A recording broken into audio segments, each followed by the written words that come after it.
à Dominique Thierry. Dominique Thierry qui est juriste. Alors, le temps de retrouver ma petite fiche.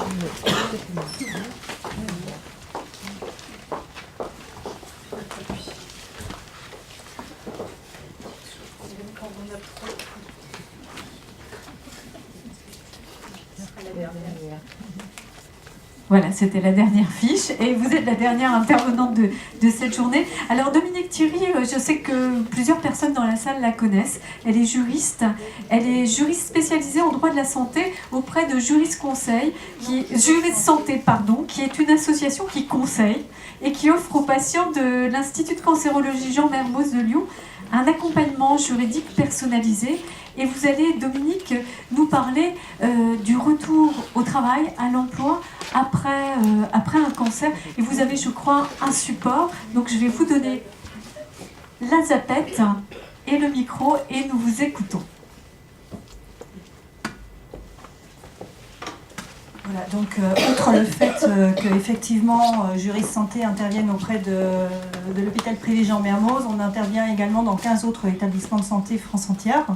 Et depuis 2012, on a été sollicité pour des projets d'accompagnement des patients au niveau de la reprise de leur vie active, voire de leur travail plus souvent. Donc ça dans 5 établissements à ce jour. Et j'ai également été sollicitée pour intervenir dans un DU qualité de vie et cancer et dans un autre, dans un Master 2 qui a vocation à se créer l'année prochaine, toujours sur la problématique du cancer avec la vie active. Par rapport à ça, l'association a également été sollicitée par l'EFEC pour mettre en place une formation destinée aux entreprises pour sensibiliser les entreprises au maintien du travail des salariés qui sont atteints d'un cancer, soit parce que c'est devenu une maladie chronique, soit lors de leur retour en entreprise après un temps d'arrêt. Donc c'est à ce titre-là, je pense, que j'ai été sollicitée pour venir vous parler aujourd'hui. Je voulais un petit peu préciser le contexte. Voilà. Donc je vous remercie tous de votre écoute. Et on m'a sollicité pour vous faire parvenir des messages clés. Alors, j'ai bien entendu, là, tout à l'heure, il y avait une question qui était arrivée de la salle qui disait « Est-ce qu'il est souhaitable que les patients se chronocisent ?» Nous, aujourd'hui, on fait cet accompagnement par rapport à des personnes qui sont soit effectivement chronocisées ou soit qui sont heureusement en rémission et retournent vers le travail. Maintenant, on a un suivi de 500 patients environ. Moi, je peux vous dire que les patients qui sont chronocisés, ils ne se posent pas la question de est-ce qu'il y a un intérêt psychologique à. Ils sont contents de pouvoir d'être dans d'être toujours vivants. Je vais reposer cette question naïve de... D'accord, ok. Chronociser, qu'est-ce que ça veut dire? Chronociser, c'est-à-dire que, et c'est en ça que je vais revenir dessus, chronociser, c'est-à-dire que c'est un cancer qui n'est pas guéri, qui va vous amener à avoir des traitements qui vont durer peut-être jusqu'à la fin de votre vie, parce que malheureusement, on n'aura pas une molécule qui, à un moment donné, va vous permettre de guérir. Donc, dans les messages clés que j'ai, c'est déjà effectivement les personnes qui s'adressent à nous, mais à d'autres associations et à d'autres projets similaires. C'est effectivement la première chose qu'on observe, nous, c'est que vous avez des personnes qui sont atteintes de cancer et qui, effectivement, pour elles, c'est pas pour ça qu'elles souhaitent s'arrêter de travailler.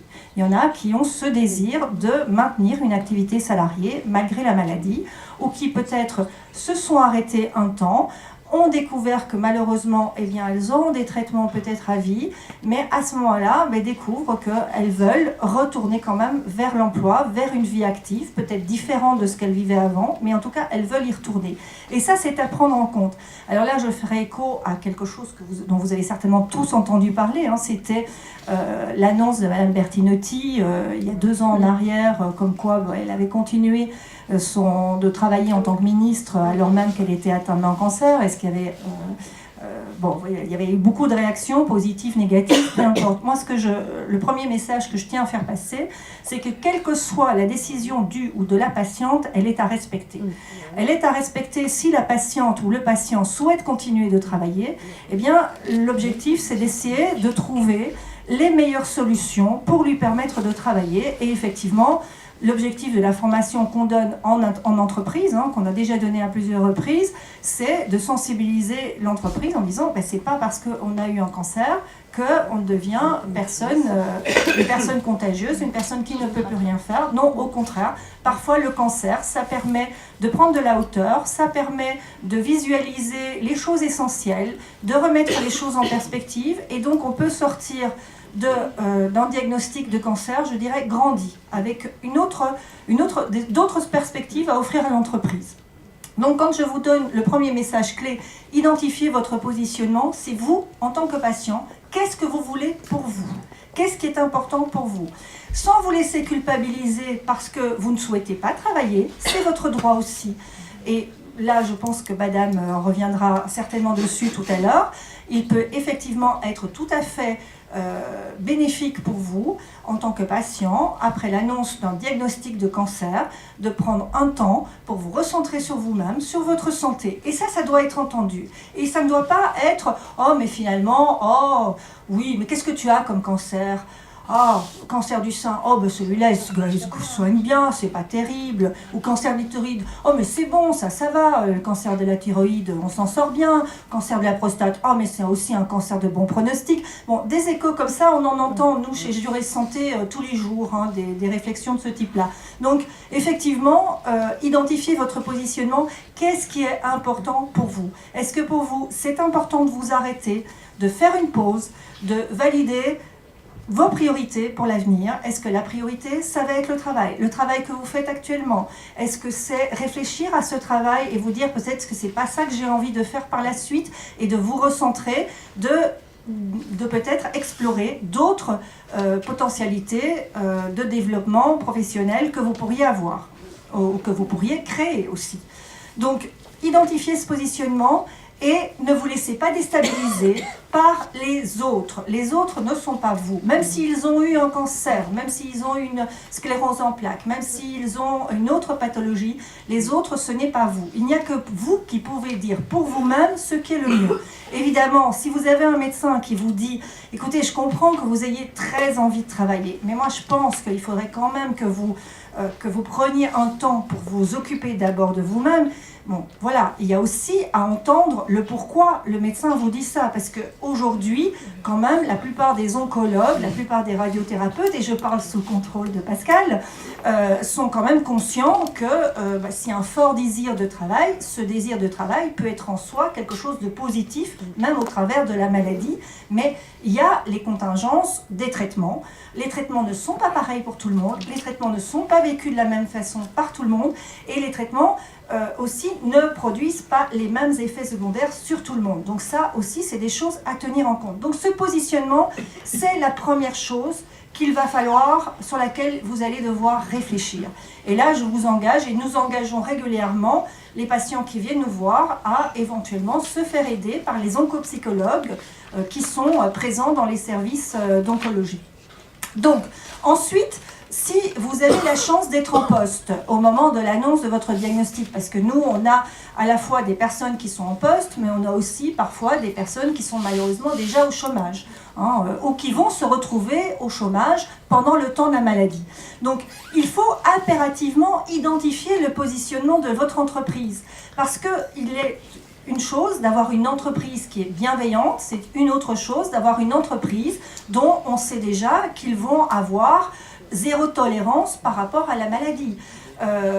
Un certain nombre de médecins du travail peuvent vous dire que effectivement, ils savent quelles sont les entreprises qui vont accepter une reprise à temps partiel thérapeutique et quelles sont les entreprises qui ne vont pas l'accepter. Même si tout le monde est bien d'accord, le médecin du travail, le médecin de la sécurité sociale, l'oncologue, le radiothérapeute, le médecin traitant, tous les médecins sont d'accord sur le fait qu'effectivement la meilleure chose ce serait pour cette personne-là, ce patient-là, de reprendre dans le cadre d'un temps partiel thérapeutique, mais ce n'est pas pour ça que l'entreprise va l'accepter.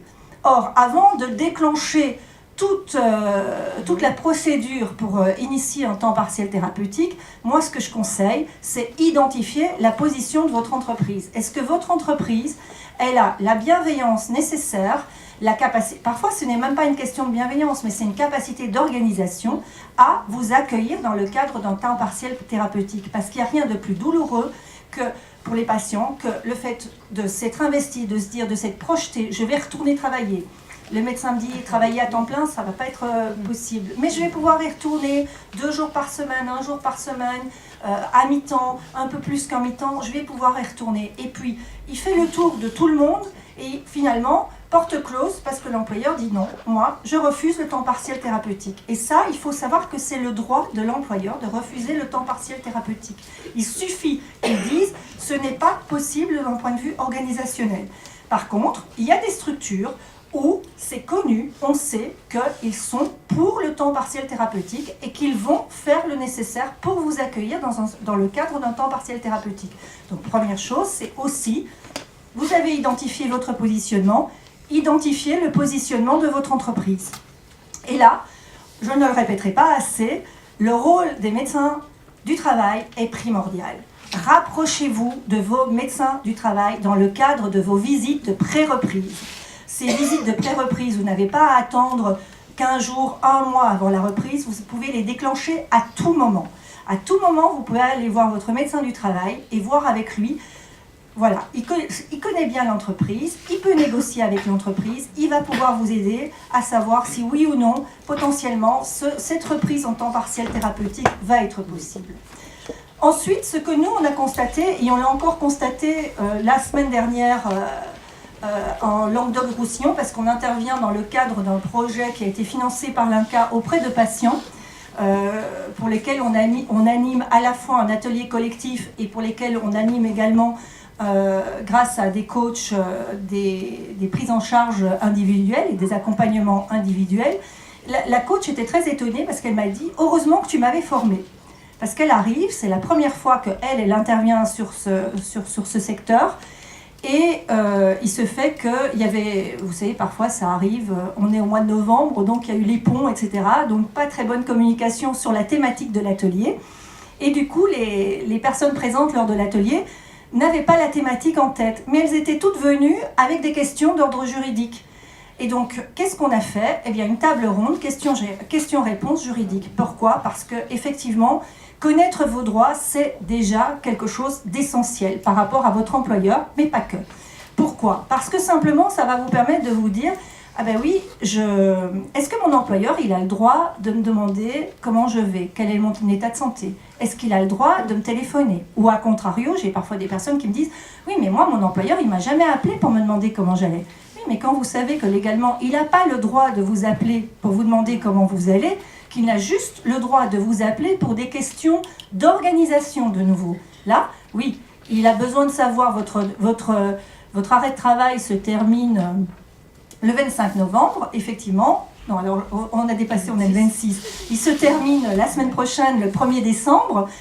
Effectivement, il est légitime à vous appeler demain ou lundi pour savoir si vous serez à votre poste le 1er décembre. Ça, il va vous appeler pour une question d'organisation, mais il ne peut rien vous poser comme question concernant votre santé. Il n'y a que vous qui pouvez lui apporter les informations sur votre santé. C'est vous qui allez dire oui ou non, je souhaite dire ou ne pas dire ce qu'il en est concernant mon état de santé. Ça, c'est vous qui allez le décider. Mais lui n'a pas le droit de vous poser de questions. Donc, s'il les pose, il peut très bien, à un moment donné, se voir opposer une plainte au prud'homme, par exemple. Donc, croyez-moi que dans un certain nombre de groupes, vous avez des employeurs qui auraient le réflexe de dire « Oh, mais moi, j'appellerais quand même bien X ou Y pour savoir comment ça va, ça fait longtemps qu'on n'a plus de nouvelles, etc. » Et là, vous avez le staff juridique qui va dire tout de suite « Oh, oh, oh, oh, oh, qu'est-ce que vous voulez faire là? Non, non, non, non, vous appelez pas. Vous avez eu l'accord du salarié avant son départ ou pendant ou au début de la maladie pour que vous l'appeliez pour prendre des nouvelles. Vous avez mis en place avec lui un accord sur la manière dont vous allez échanger autour de sa santé. S'il n'y a pas ça, vous n'appelez pas. Vous appelez, oui, pour des points de vue organisationnels, pour des problématiques organisationnelles, mais en aucun cas pour lui demander de ses nouvelles. Donc déjà, connaître ses droits, c'est quelque chose d'essentiel et on s'est rendu compte même dans le cadre des accompagnements individuels qu'on mène au sein de Juris Santé, que là aussi, eh bien, il y a des blocages parce que les personnes ont d'abord besoin de savoir à quoi elles ont droit, à quoi elles peuvent s'attendre, qu'est-ce qu'elles vont pouvoir demander. Et à partir du moment où elles ont ces réponses, eh bien, il y a déjà des freins qui vont se lever. Je n'ai pas le temps, hein, je ne peux pas rentrer dans le détail de tous les droits que vous avez à connaître, mais vous pourrez toujours appeler l'association si vous voulez le détail. Donc, dire à qui déjà, et puis dire quoi. Donc, parce que vous pouvez décider, effectivement, parce que c'est clair qu'un employeur à qui vous allez dire que vous êtes atteint d'un cancer, il va pouvoir mieux anticiper votre retour, il va pouvoir mieux organiser votre absence éventuellement. Parce que si vous lui dites, ben moi, au lieu de lui poser tous les mois ou tous les 3 mois ou tous les 6 mois un arrêt de travail, vous allez peut-être lui dire, écoutez, là, le médecin m'a dit, j'aurai une absence, il faut évaluer mon absence à 9 mois. Ou moi, j'aimerais m'arrêter uniquement 3 mois et puis essayer de reprendre en temps partiel thérapeutique. Dès que vous êtes dans l'anticipation, ça facilite bien évidemment la vie de l'entreprise et aussi. Mais dire à qui? Eh bien, déjà, dire à votre supérieur hiérarchique. Ça peut être une solution si vous avez décidé de le dire. Mais ça peut aussi passer par d'autres personnes de l'entreprise. Vous pouvez avoir une assistante sociale. Vous pouvez avoir, dans certains groupes, hein, je ne dis pas qu'il y en a dans tous les groupes, mais dans certains groupes, vous avez des assistantes sociales. Vous pouvez avoir une infirmière du travail. Vous pouvez avoir un médecin du travail en interne, ou même, de toute façon, l'entreprise a l'obligation d'avoir un médecin du travail que vous pouvez contacter autrement. Mais après, vous avez décidé que vous souhaitiez le dire, vous allez faire le choix. À qui est-ce que je le dis? Est-ce que je le dis à ma hiérarchie et je souhaite que l'information reste limitée à ce niveau-là? Donc il faut le préciser. Voilà, je souhaite la confidentialité par rapport aux autres. Ou est-ce que vous voulez dire à tout le monde, vos collègues inclus, puisqu'on peut se dire, mais voilà, si moi je le dis à tout le monde, ben, ça va permettre de lever toutes les ambiguïtés, les rumeurs éventuelles. Et parfois, je dirais que les choix ne sont pas vraiment des choix. Je me rappellerai toute ma vie d'une patiente qui m'a dit, Madame Thierry, j'ai fini par le dire parce que au début de mon absence, quand je suis revenue, il y avait des bruits de couloir comme quoi j'étais absente parce qu'on pensait que mon mari m'avait quittée, que j'avais fait une dépression. Après ça, j'ai entendu des bruits de couloir comme quoi j'avais certainement fait des tentatives de suicide. Et après ça, il y avait des personnes qui soupçonnaient qu'elle était peut-être bipolaire. Donc vous voyez, on ne pense pas seulement au cancer. Dans l'entreprise, on a un éventail assez large, suivant les sensibilités des uns et des autres. Et cette personne a fait le choix de dire. Pourquoi? Parce qu'elle en avait assez de ces rumeurs. Donc parfois, le choix n'est pas un vrai choix. Mais bon, néanmoins. Donc dire à qui et dire quoi? Parce que moi, ce que je dis aussi, c'est déterminer quel message vous souhaitez faire passer. Est-ce que vous souhaitez faire passer « j'ai eu un cancer », point. Parce que le reste, c'est votre vie intime quand même. Si vous avez eu un cancer du sein, un cancer des intestins, un cancer de l'estomac ou que sais-je, c'est votre vie privée. Vous pouvez tout à fait souhaiter dire que le mot « cancer ». Et simplement, il faut savoir que vous vous arrêterez là et que vous n'irez pas au-delà. Donc là aussi, c'est une question de positionnement sur ce que vous allez dire. Qu'est-ce que vous allez dire et comment vous allez le dire et où vous allez fixer vos limites. Et avec une cohérence aussi, parce que si vous décidez, par exemple, que finalement vous ne voulez pas qu'on aborde le sujet de quel était le type de cancer, mais que vous tenez ça par rapport à une partie de l'équipe et puis qu'à l'autre partie de l'équipe, vous allez commencer à le dire, vous pouvez être sûr que le lendemain ou 3 jours après, tout le monde le sait. Oui, 3 minutes, je finis. Donc là aussi, la nécessité de cibler les messages et de vous protéger par rapport aux messages que vous allez donner. Malheureusement, les collègues peuvent être très soutenants dans certaines entreprises et très intrusifs dans d'autres entreprises. Donc là aussi, ciblez de nouveau. Sachez ayez conscience de ça pour déterminer quelle est votre problématique. Donc la cohérence par rapport au message. Je me souviens d'une patiente qui me disait oui, moi j'avais dit que je ne voulais rien dire à personne, je voulais retourner dans mon entreprise et que personne ne me pose aucune question comme si je ne l'avais jamais quittée. Et puis à la fin de la journée, elle se plaignait parce que personne ne lui avait demandé comment elle allait. Voilà, mais il faut savoir ce qu'on veut aussi, donc ayez de la cohérence. Gardez du lien, alors nous on le constate, si vous gardez du lien avec l'entreprise, quel que soit le lien que vous gardez, même un lien très très très très fin, le retour va être facilité. Si vous avez coupé tout lien avec l'entreprise, que vous n'avez plus donné du tout de vos nouvelles pendant un laps de temps peut-être long, puisqu'il y a des fois où c'est des absences de 18 mois, voire plus, eh bien, le retour va être plus problématique. Garder du lien, quand moi je parle de garder du lien, c'est donner de vos nouvelles, mais prendre aussi des nouvelles. Je ne détaillerai pas plus pour des raisons de temps. Donc ayez conscience de vos limites et des limites des autres. Et là aussi, parce qu'on pense souvent soit on a été victime de ce cancer, ou en tout cas on a souffert d'un cancer, et on ne pense pas nécessairement que pour les autres, eh bien, entendre parler de votre cancer, entendre parler de vos traitements, entendre parler de votre chirurgie, ça peut être d'une extrême violence suivant leur propre vécu. Moi, j'avais vu une dame, on lui racontait une histoire de chirurgie, elle s'est évanouie, elle a fait un malaise vagal. Donc, respectez-vous, vous, mais respectez aussi les autres. Et je vais terminer sur ce message puisque je n'ai plus de temps.